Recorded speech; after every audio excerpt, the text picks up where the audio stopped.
أعوذ بالله من الشيطان الرجيم بسم الله الرحمن الرحيم اللهم صل على سيدنا محمد وعلى آل سيدنا محمد وسلم سبحان ربك رب العزة عما يصفون وسلام على المرسلين والحمد لله رب العالمين. Chers frères, chers sœurs, assalamu alaikum wa rahmatullahi ta'ala wa barakatuhu. Parmi les jeûneurs, il y a ceux qui sont dispensés définitivement.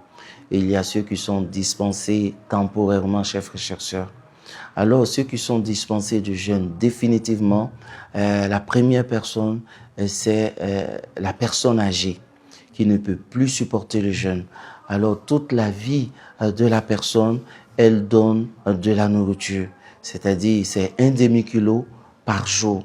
Tous les jours, le mois de Ramadan, lorsque cette personne donne demi-kilo, c'est comme si elle avait jeûné.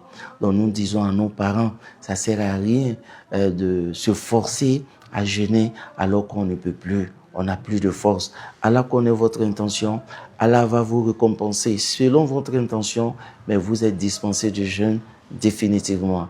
Aussi, quelqu'un qui est malade d'une maladie incurable et cette maladie ne peut pas supporter le jeûne, cette personne aussi est dispensée définitivement.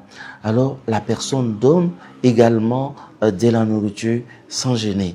Ne forcez pas, lorsque les médecins disent que vous ne pouvez pas, c'est que vous ne pouvez pas. Ne forcez pas, chers frères, chers sœurs. Et aussi, quelqu'un qui souffre d'une maladie mentale, et cette maladie, nous sommes désespérés peut-être de sa guérison. Cette personne aussi est dispensée tant qu'elle garde son état, elle ne peut pas gêner. Donc, on donne aussi de la nourriture à la place de la personne.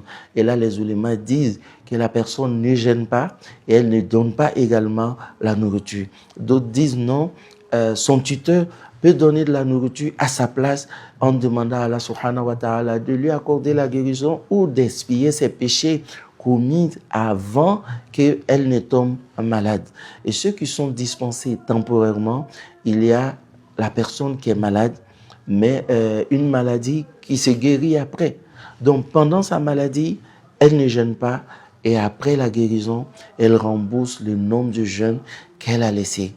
Et aussi, lorsque la femme allaite et qu'elle a été conseillée par son médecin de laisser le jeûne, elle laisse le jeûne en ce moment.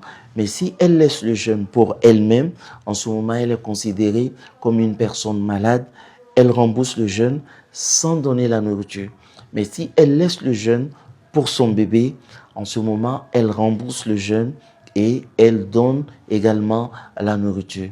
Et une femme qui est en état de menstrues ou lochi est considérée comme une personne malade aussi, mais temporairement. Dans les quelques jours qu'elle va laisser dans le mois de Ramadan, elle rembourse ces jours-là après le mois de Ramadan sans donner la nourriture. Aussi également, chers frères et chers sœurs, le voyageur est dispensé du jeûne, mais pendant son voyage. On ne dit pas qu'on a voyagé 10 jours dans le mois de Ramadan et à notre retour, on ne jeûne pas. Et pendant le voyage, nous sommes dispensés, mais quand on revient à la maison, nous recommençons le jeûne là où on avait laissé. Et après le mois de Ramadan, on rembourse ce jour-là sans donner la nourriture. Qu'Allah nous facilite la bonne compréhension. Et aussi, il faut souligner, chers frères, chers sœurs, Allah connaît l'intention de chacun d'entre nous. On parle souvent de l'âge avancé, mais il y a des personnes, malgré l'âge avancé, ont la force de jeûner. Ces personnes-là peuvent faire le jeûne. Il y a des malades aussi qui savent réellement qu'ils peuvent jeûner, ils doivent jeûner. Il y a aussi la femme enceinte qui sait que le jeûne n'est pas un danger pour sa santé, ni pour le bébé. Après avoir consulté un médecin, elle aussi, elle peut jeûner. Et le prophète nous dit, que c'est le jeûne qui nous donne la guérison. Alors, essayons.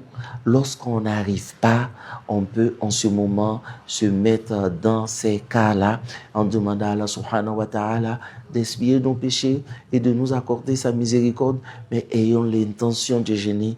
Essayons de jeûner. Et quand on n'arrive pas, Allah va nous accorder les mérites du jeûne de par sa miséricorde. Qu'Allah nous assiste, incha'Allah. Wassalamu alaikum wa rahmatullahi ta'ala wa barakatuhu.